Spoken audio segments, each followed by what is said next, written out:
Welcome to Altered States with Mr. Sports and Ron Fantone. As we sit here, Ron, we're going to get into some heavy discussion on the Cleveland Browns, but I'm tired of wasting 3 hours of my day watching the Cleveland Browns. It's getting old and frustrating for me. It really is.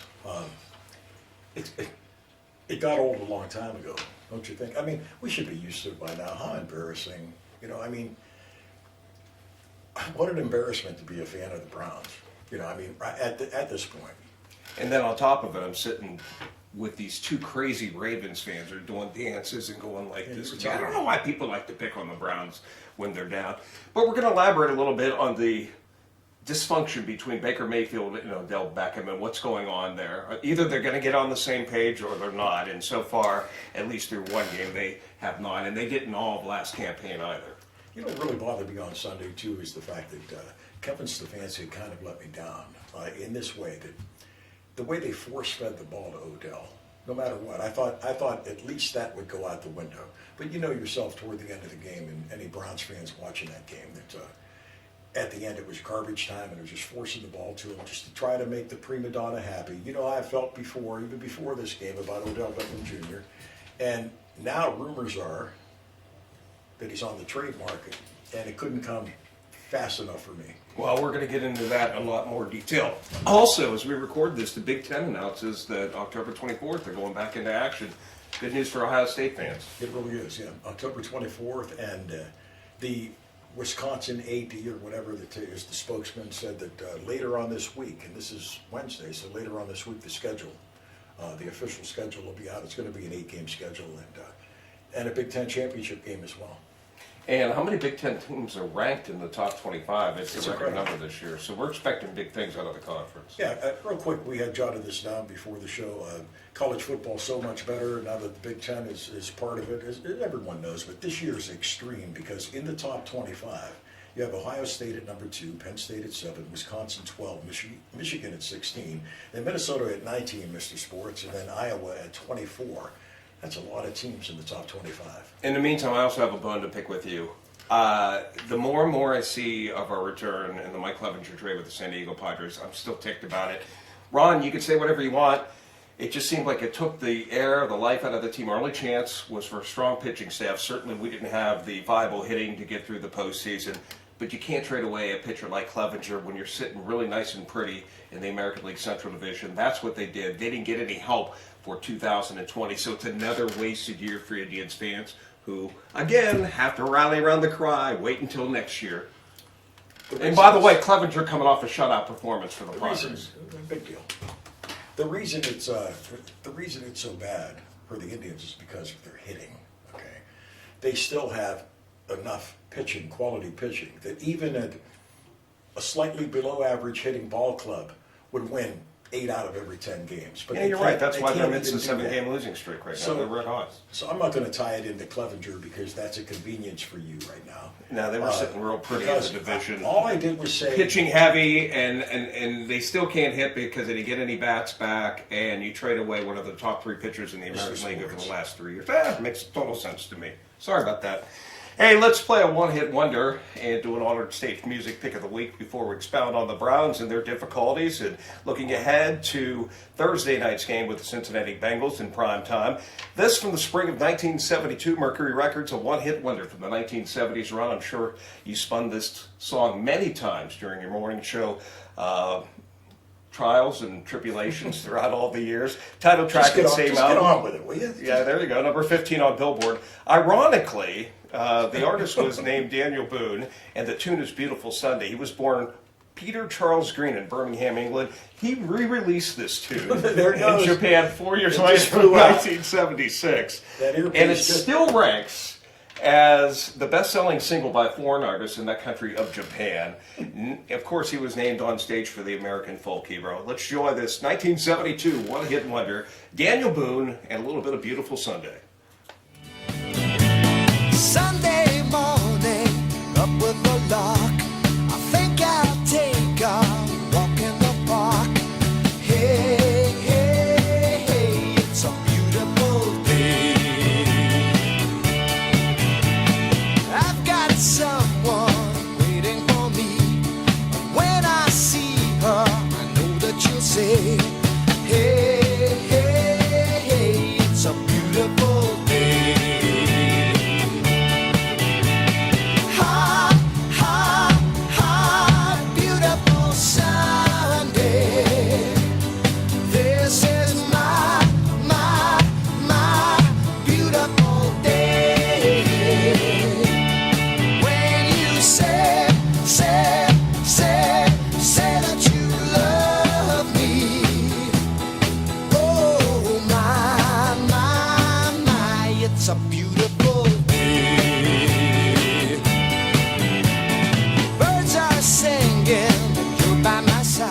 what? I wanted to hear the entire song. I love that song. Daniel Boone, One Hit Wonder, 1972. Beautiful Sunday. I know you played that song a ton of times on your old morning Oh, show. absolutely.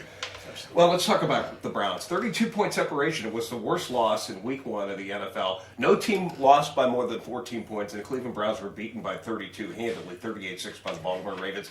No, Ron, you gave a prediction that you thought they'd win last week. I didn't think they'd win, but I certainly didn't think they'd get pounded out that badly. Tell you, I knew I'd have to listen to this. Well, I'm sorry. You didn't exactly make a pinpoint. No, I said prediction. 27-20 Ravens, I You believe. had this tight game, kind of anyway.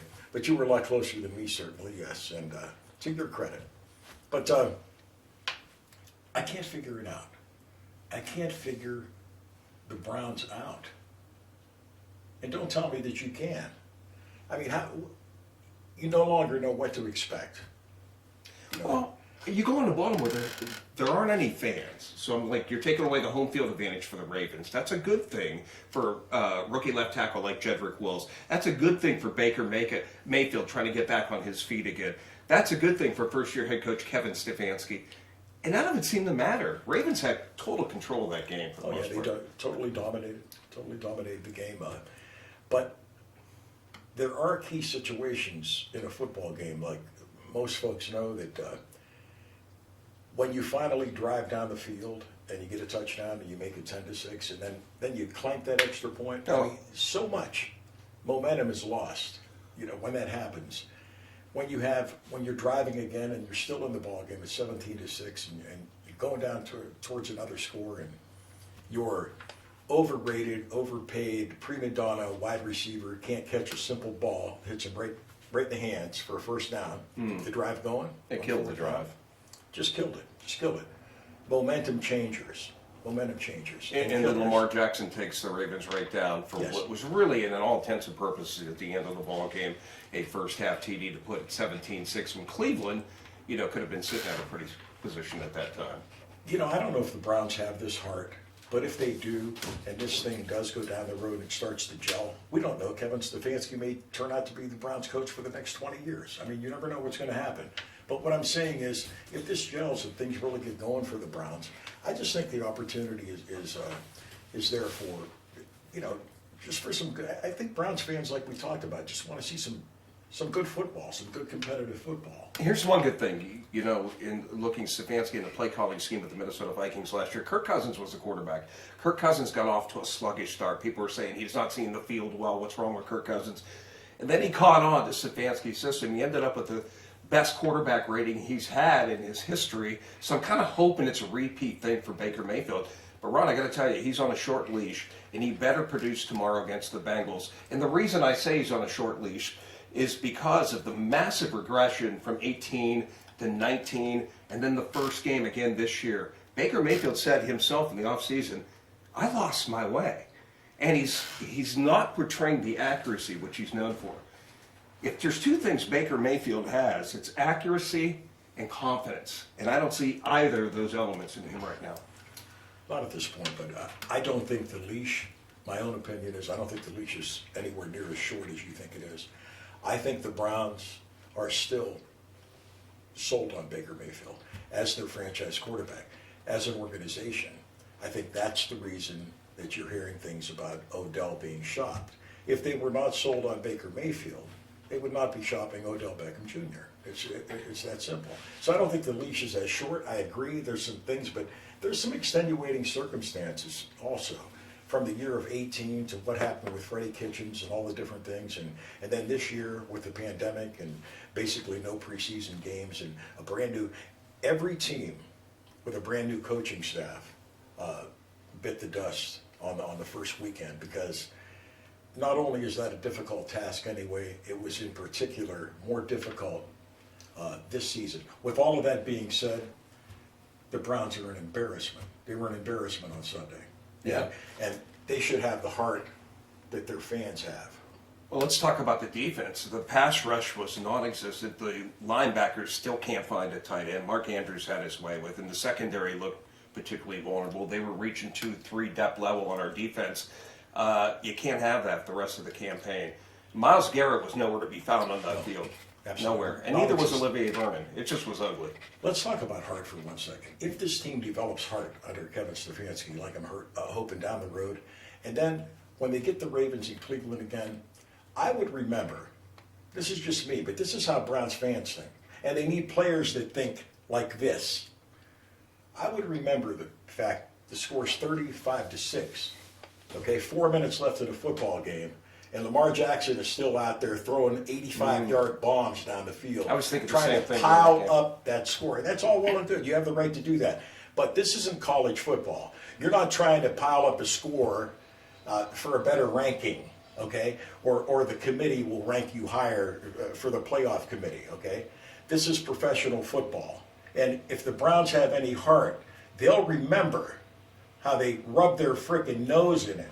Not only did they beat their ass, they did, but they rubbed their nose in it after the fact. Well, not just that. Harbaugh took some And criticism. that's Harbaugh. Well, that's Harbaugh not, took that's not criticism Lamar for- Jackson. Lamar Jackson, if I'm a Ravens fan, I'm saying, holy, what is my most valuable player doing out there with a 35-6 lead with 4 minutes left in the game? That's Ronnie, stupidity. I saw him take a late sack in the Yep. fourth quarter, and he got up a little slow, and I'm like, uh-oh. Absolutely. Harbaugh's going to have to be answering a lot of questions. Fortunately for Ravens fans, he was okay. Let's do an Altered States mystery challenge. And you know how this works. We give you 3 clues. Ron basically not only gave you a question last week, but provided the answer immediately I gave you the afterwards, answer which makes to it the a question. really It's a new unique thing we concept do. that It's like Jeopardy. only we can do here.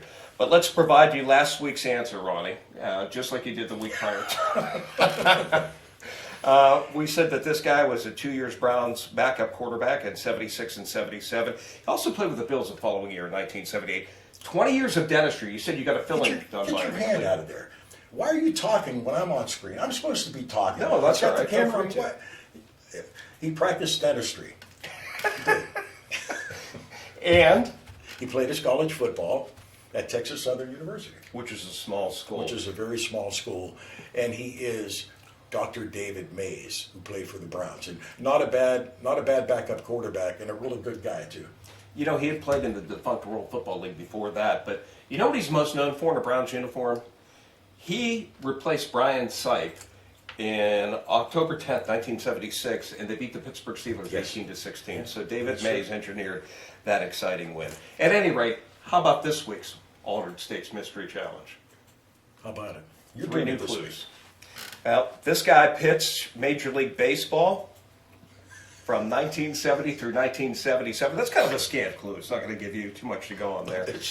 Yeah. He was also a first-round draft choice who went straight from a major college into Major League Baseball in 1970. So there haven't been too many people, just a couple And by the way- dozen, I believe, that have ever done that. And by the way, if your name is Albert Einstein, you can answer. You can answer in the comments below. And back when pitchers batted, he hit a grand slam home run at the plate the following Oh, now campaign everybody has in it. 1971 as a pitcher. By the way, he won his pro debut 9-2 over the Milwaukee Brewers. Can you name this Altered States Mystery Challenge? Ron, can you do it? You know the answer. Absolutely not. All right, let's get to the bottom of the controversy with Beckham and Mayfield. Whose fault do you think it mostly is? Why these two can't get on the same page? Who you blame it? And I'm going to play devil's advocate for both sides here. Okay. You blame it all on Odell Beckham. Yes. All right, but let me. All right. Blame. Okay. I blame it on Odell Beckham Jr. only because I have nothing. I told you this before. I have nothing against Odell Beckham Jr.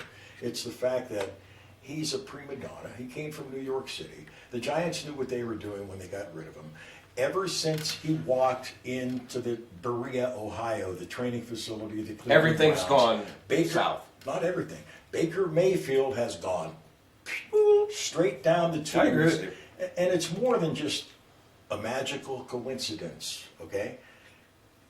When he leaves, Baker goes back to being the Baker Mayfield he was at Oklahoma. You in hope, 2018. or is he permanently scarred from his interaction with Beckham and trying to get him the ball? Is it not the same Baker Mayfield that we saw at the end in the second half of 2018 There ever are again? people. There are people losing their homes in wildfires and things in California, permanently scarred because Odell. Oh my goodness! Oh, permanent. Well, Where's Baker Mayfield? If that permanently scars Baker Mayfield, then he needs to leave the National Football He's League. not who you thought That's he a was. ridiculous question, by the way, Mr. Sports. No, let me Yes, it ask you is. this. Let me play devil's advocate. Oh, Odell Beckham has had success with the New York Giants. He took the NFL by What? storm. What And success? he did it with Eli Manning. What So why success can did he he have have? success with Eli Manning? What And success I know did it he have? ended bad, and he got Eli running basically out of the starting quarterback position, but why could he have success with Eli Manning and Baker Mayfield can't find him? Yeah, I remember. Explain that to me. I remember when Odell was hoisting that Super Bowl trophy in New York. What success did he have in New York? What? He made some one-handed catch. What? He had some nice seasons with the Giants. Look. He What? was their Okay. go-to guy. Okay. So you would rather have I didn't say that. I'm person just like that taking. in the line? I'm looking Oh, at his from You're angle. playing devil's advocate or whatever this ridiculous. right, thing devil's you're playing advocate. here. So, Let me ask you this. get your finger down. Let me ask you this. He's gotta- What His fingers are what not fixed. happens? What happens here? If Case Keenum replaces You know, I'm Italian, and Baker you do this Mayfield. you do this way more if than I Case do. Keenum replaces Baker Mayfield and suddenly he could find Odell Beckham, that's going to point the finger directly back at number 6. Then It is. Then you'll be happy. I won't be happy. I'm Then just you saying. then you It's can coming sit back here to and say, Baker Mayfield. I told you. Then you can sit here and say, I told you. I about didn't say Baker I Mayfield." told you so, but I'm saying it's the blame's going to go back to Baker Mayfield then. Hey, listen, one ear. You're the king of I told you. Hey so, man, right? one ear. That's about. He has this thing that won't stay in his ear That's because going to have a different. he has a different huge type left ear for some reason. His left ear is. But no, it's in seriousness. Do you agree with me? No. If Keenum gets in there and he could find Mayfield, and he has success directing the offense and is able to utilize all these offensive threats, Kareem Hunt, Nick Chubb, Austin Hooper, Jarvis Landry, Odell Beckham, that's going to make Mayfield look pretty inept at the quarterback You're position. kind of going out on a limb there, saying something. Why would that happen? First of all, if it gets to that point, and Odell Beckham Jr. is still here, and Mayfield gets to that point, then what's the point? You have a backup quarterback, Case Keenum. Yeah, he's going to win you some games, maybe, and so what? Then what do you do for a franchise quarterback? Well, then you have to go back to the drawing board, unfortunately, and say that we made a mistake. After all, right now, Lamar Jackson And making it look that way for us. And all Browns fans know how much we all want to go back to the drawing board, right? That's I amazing. totally agree with you. I think Kevin Stefanski, and I look at Baker Mayfield, and I think his skill set, and they've been trying to tinker with it. Hey, Ronnie, it seems like everybody else is able to do the little crossing routes. Hey, those 5 to 7 yard passes, that's okay. Little by little, pound the rock, which every team knows we're going to do with Chubb and Kareem Hunt. Pound the rock. But in the meantime, Ronnie, throw to the tight end for the 5 yards. Throw to Beckham for 5 yards and see if he can create some separation, which I've yet to see. Throw to Landry. Throw to these guys. These little passes. Why can't we do that? And not only pound the rock, you should run the football too. You know what I mean? Pound the rock, run the football. Well, you know what I'm talking Whatever about. you I'm can- sorry to be Mr. Cliche over there, but it's absolutely true. They've got to work on the short passing game, get him some confidence. And I think what bothers me, too, we talked about this last year, was a distraction every week. We've got to get Odell Beckham the football. Yes. And it's already starting this week, after week 1. We've got to get Odell involved early. Kevin Stefanski comes out and says, whatever this problem is with Baker and Odell, we've got to get to the bottom of. We're 1 game into the season, and it's already become an issue again. Example why Odell Beckham Jr. needs to go. You just said it. The Cleveland Browns, Kevin Stefanski, whoever, should be talking about Joe Burrow and the Cincinnati Bengals Thursday night, not how much Odell Beckham Jr. is going to get the frickin' football. Am I right or wrong? I agree with you. And a lot of people didn't look at this, too. Did you read between the lines Odell Beckham's interview after the contest? It seemed to me, and the media didn't really run with this, to be the first signs of potential finger pointing here. I think this is going to boil over. I really do if they don't get their stuff together quickly. Odell said, hey man, I want to be involved early. It's like a 3-point shooter in basketball. I make that 3-pointer and it gets me on a roll. I can have a 60-point night. He goes, I'm out there saying, hey man, I'm open and everything. I don't know what's going through Baker's head back there. I'm not a quarterback. I'm not sure. I understand completely what he's going through. But there's some finger pointing and blaming going on within that. It'll start. Baker continues to kiss his, what. But yeah, Odell said a couple of things. You're right in that. I picked up on a little bit of that too. It's just like the beginning cracks. You know what I mean? Before something just falls apart. But I think I think that may be why there's trade rumors out there. You know what I mean? I really do. I think that's why the Browns may be talking to teams about Odell. I heard the 49ers are, but the Browns are asking really exorbitant price. And another interesting thing, there was an article that was written in, it might have been Cleveland.com. They said, you know, if these two can't work, one of them's got to go. They can't coexist together for the sake of Cleveland Browns football. It won't be if you're the committed to Baker Mayfield, that means, and if it's not working, you got to trade Odell Beckham. Yes. If you think that it's Mayfield that can't get Beckham involved in the offense, and maybe a Case Keenum or somebody else can, then you got to seriously look at moving on from Mayfield, either in a benching role or trading him away. I'm telling you why that's not correct. Because Baker Mayfield was a quarterback. You don't choose between a wide receiver and a quarterback who's supposed to be your franchise quarterback. If it doesn't work out, I don't care who the wide receiver is.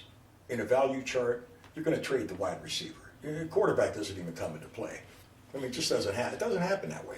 You don't have a franchise quarterback and then, if it doesn't work out, then we're going to have to get rid of our quarterback and then keep your wide receiver, and then you have a backup quarterback with your prima donna wide receiver. That's going to work out. Well, 54% up top in week 1 against the Ravens, 65 quarterback rating. That's a lot of what I saw last season, and that cannot continue. I say tomorrow is a do or die situation already in week 2 for Baker Mayfield. I do. That's ridiculous. I do. No, okay. I know. Maybe you think it's ridiculous. I do not. Tune in tomorrow night, do or die. Well, we're going to give our predictions coming up here shortly. No, I'm not. I'm not giving any prediction this week. Well, I want to get your prediction. Yeah, I don't Predict care. against the Browns I'm not this under week. contract to Maybe give you a you'll prediction. I'm have not giving fortune you go a the other way. prediction. Forget it.